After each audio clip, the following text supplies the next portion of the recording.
Welcome back. You may notice I'm in a different background now. That computer I was using seemed to have some issues with syncing the audio and the video. Hopefully this one will work better. Last time I talked about some terrain analysis stuff, slope, hillshade, aspect, curvature, things you do with raster data sets. This time I'm going to continue on with some things you can do to visualize terrain, including a couple of raster things and also some vector things you can do to visualize terrain.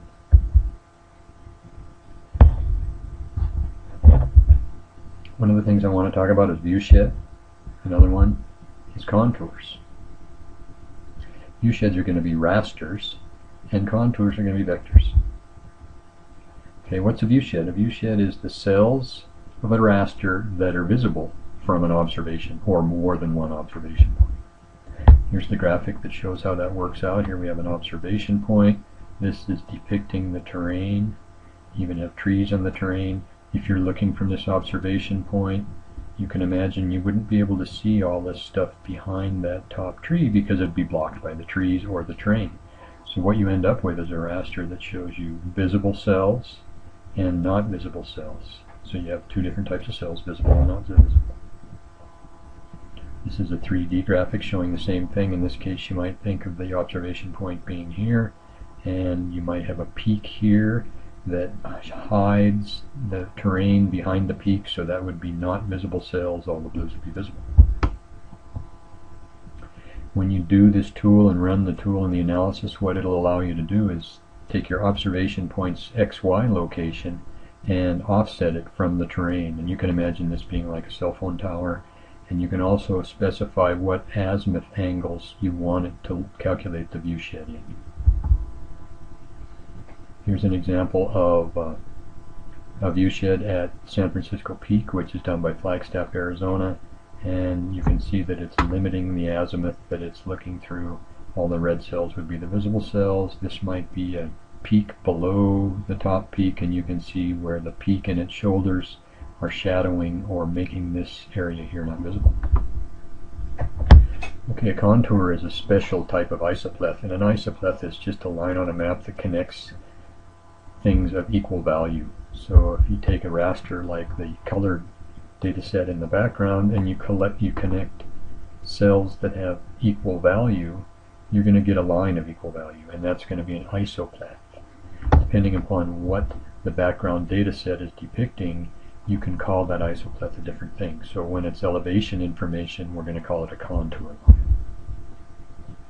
How are these contour lines determined? Well, you can imagine that we have measurements at various points on our terrain, and we want to draw a line of equal elevation, and you can imagine this elevation is 26 and this one is 32. I can connect those 2 points, and I can estimate using linear interpolation that the value of 30 is proportionally between 26 and 32. So you're basically taking a straight linear proportion, and once you get that value of 30, you can do it for all the other points. Connect those 2 points, about halfway is 30.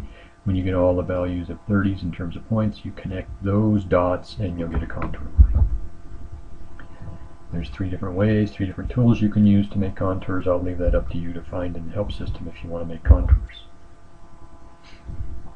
Here's an example of a raster data set, an elevation data set, a DEM. It's been symbolized into different levels of elevation. So all of this green is elevations that fall within a certain range, and so it could be symbolized that way. Or if you remember back in raster analysis, you could do a raster calculator and reclassify the elevations.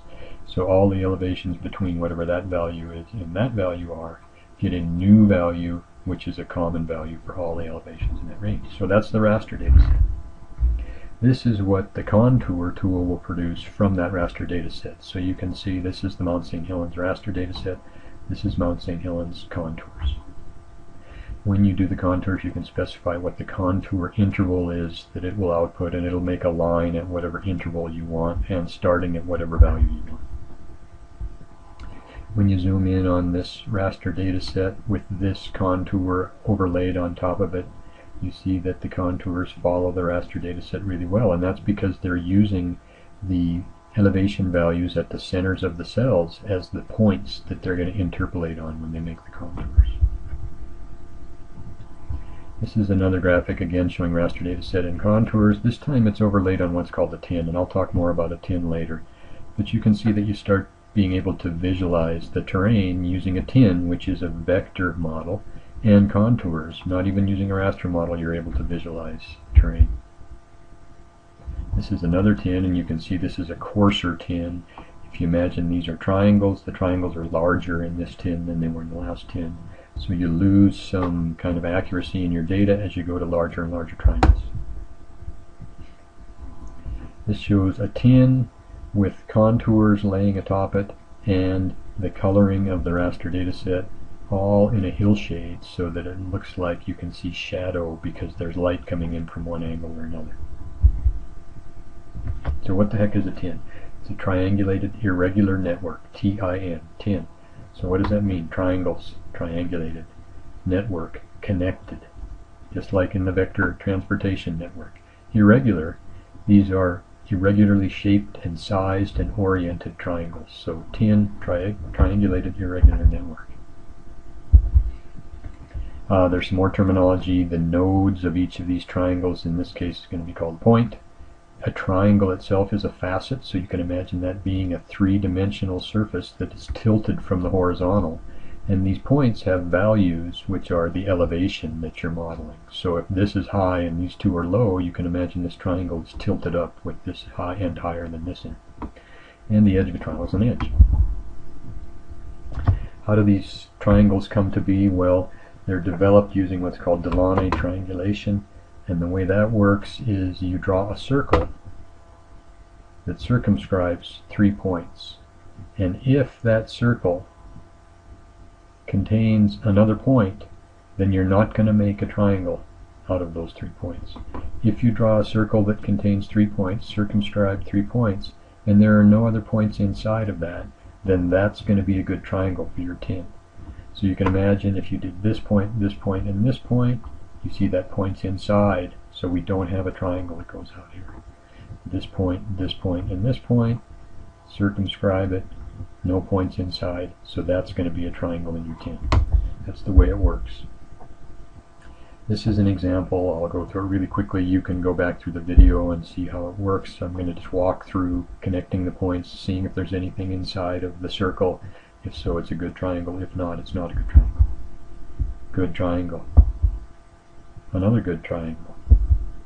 And another good triangle if you consider that maybe that's outside of the triangle. Another good triangle. Another good triangle. Now what do we get? We get circle that goes through these 3 points, but this point is inside it. So that means that these 3 points should not join to form a triangle. So we're going to get rid of that one. X that out. How about this one? This is another one that has a point inside of your circle. So that means that this triangle is no good. What does this mean? There's one inside of this too, so that means this triangle is no good. So we end up Xing that out. And as you continue on, the way that the tin will finally be built is placing a line in here and making this triangle and this triangle, get rid of that triangle, and that's your tin. Okay, so here's my tin, my input. Here's what it looks like overlaid on my raster data set with colors. You can start to see terrain visualization potential there. One of the things that's good about a tin, and remember tin is vector, it's not raster, is you can force elevations into your tin. You can use mass points, which are known elevations. Imagine a survey is done. You can force your tin to go through those points because the points will be on your triangles. And that's a pretty good looking tin, but you can force it even further if you have lines called break lines that you know the elevations of, or maybe parcels that you know the elevations of.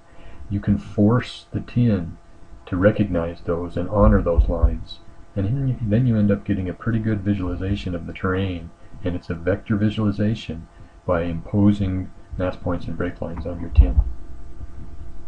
What else can you do with the tin? You can clip things.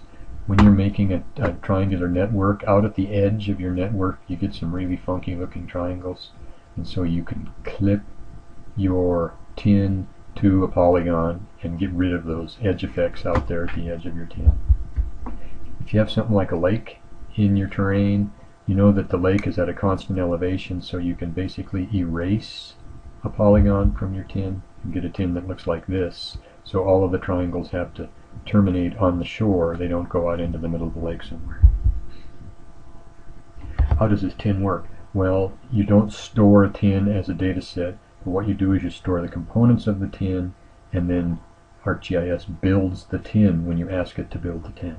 So since you're going to be storing points, lines, and polygons all together, and they're all going to be related to each other. Remember back from vector days when you have feature classes that you want to relate to each other. They all have the same projection information. You store them in a feature data set. So that feature data set is what's called a terrain data set. Remember when you did networks, you needed to do topology, and so that was a network data set. Geometric network was like utilities. Parcel fabric I haven't talked about, but it's similar, and it's for land parcels. You can convert from DEMs, raster elevation datasets, to TINs. Okay, when you do that, you don't necessarily want to use all the cells of your raster because you got a whole bunch of small cells, and if you're converting that to a whole bunch of small triangles, you're going to have a vector tin that's going to be really storage intensive, and it's going to be hard to generate. So what you do is you use what's called a Z-tolerance, and that Z-tolerance says don't concern yourself with cells that aren't a lot different from the cells that are nearby. So here we have the Mount St. Helens with a Z-tolerance of 6 meters. It's got 74,000 triangles. If we go up to a 20 meter Z-tolerance, it's down to 15,000 triangles. And you can see in this area, the elevation isn't changing quickly, so you can use bigger triangles. Where the crater is, you can see the elevation changes quickly, so you're going to be using smaller triangles. It kind of customizes the triangles to fit your terrain. And if you go up to 50 meters, you see you kind of start losing detail in your visualizations. So at some point, your Z-tolerance gets rid of information that you want to keep. So you can optimize or choose the Z-tolerance that gives you the detail you need, but doesn't involve a lot of computation and storage space. How does Z-tolerance work? This is kind of a small graphic, but you can imagine these straight lines as being the triangles, and these blue lines that look more like the terrain as being the raster values. So here's a raster value, here's a raster value, and here's a raster value. If the distance between what the raster data set says the elevation is and what the triangle says the elevation is greater than the Z-tolerance, then you're going to force the triangle to get smaller. If the distance here is smaller than the Z-tolerance, you're going to say, I don't care about this number, just go out to this number. DEM has 1.38 million cells. This Z-tolerance has 38,000 points. This Z-tolerance has 8,200 points. So you see you've gone from 1.38 million cells, each cell having an elevation value, to 8,200 points, each point having an elevation value. So you can see that the storage is going to be much smaller for this. You do lose some of the detail in your information, but you've saved a lot of space. Then you go a little bit larger, you're down to 2,700 points from 1.38 million cells, starting to lose little detail. Okay, so what the heck, why would you use a DEM over a TIN? The DEM, remember, is a raster data set. It's going to use a cell size, a single resolution. The TIN is going to allow you to use different size triangles depending upon the variation in your terrain, so you can save size. DEM doesn't let you force fit things like mass points and break lines into the DEM, but the TIN can make you force fit things in. The DEM is easy to compute because it's just an array of things, a grid of things. You're moving at a constant spacing when you're doing computations. TINs are more difficult to compute because you can imagine you got a bunch of triangles where the points on the triangles are located at just irregular spots. I'll just say this in passing, there are a bunch of tools that involve hydrology. Remember, hydrology is part of the terrain because the water is flowing over the terrain, so you can do a lot of analysis that's involving hydrology using these hydrology tools, which are terrain analysis tools, to do things like delineate what your watershed is, how much flow might accumulate, where the flow is coming from, how far the flow path is, a whole bunch of things. Digging out a reservoir, filling a reservoir in, a whole bunch of tools you can use to do hydrology analysis. Okay, next time I need to talk a little bit about one thing I've talked about a little before, and that's called resampling. That has to do when you have raster data sets that either have different cell sizes or the cells don't line up in terms of their orientation or their cell corners. So that'll be next time.